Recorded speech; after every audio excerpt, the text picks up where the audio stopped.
Men senga necha marta aytganim ko'k sportivkani to'g'rilab qo'ygan deb. Ha? O'zi qo'lingdan biron bir ish keladimi, yo'qmi? Nuqul uyda yotsang, biron bir ish qilmasang, men sizlar uchun ko'chaga chiqib, ishlab kelsam, charchab kelaman. Bitta ovqat tayyorlab qo'ymagansan. Oyimga bir eplab qara olmasang, bolalarga eplab qarashni bilmaysan, hammasi kasal. O'zingcha erkalik qilib, men ham kasalman deysan. Men ham odamman. Qaysi biriga ulguray? Oyjonning aytgan ishlariga yoki bolalarga qaraymi? O'zimga ham mazam yo'q. Menga qara, tiling chiqib qoptimi seni? Ketsang katta ko'cha. O'rningga ertaga yo'q boshqasini olib qo'ya olaman. Tushundingmi?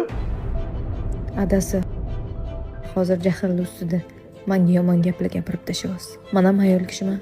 Menda ham ko'ngil bor. Senda ko'ngil nima qiladi? Ahvolingga qarab turishingni qaragin. Oyimni ko'nglini ol, meni ko'nglimni ol. Balo bormi senga ko'ngil? Ko'ngilmish.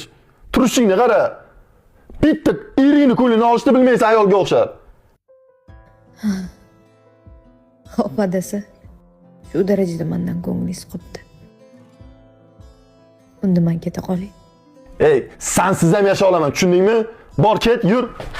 Yur. Yur. O'zingga ketsa, bor. Bor. Ketmoqchiding? Bor, to'rt tomoning qilib. Mayli. Shunchalik zo'r ekansiz. Bola sizga omonat.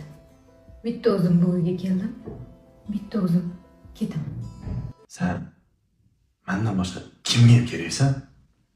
Itga ham kerak emassan. Kel ro'zg'orni bo'lishamiz, murosaga kelishamiz.